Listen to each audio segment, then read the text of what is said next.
เยลก็เป็นทหารปลายตงาเนี่ยพระจ่าเนี่ย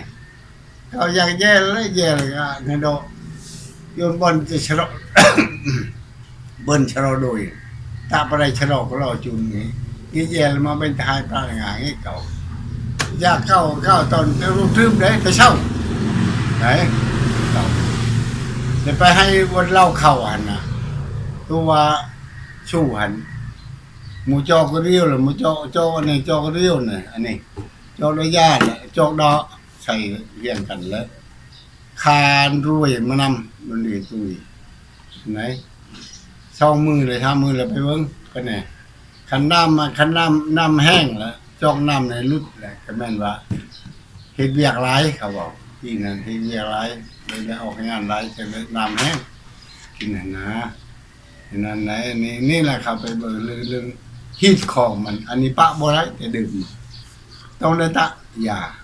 ชุกกระดิดก็ต้องได้ด้วยอะไรไก่ตัวหนึ่งก็ต้องมันเขาแย่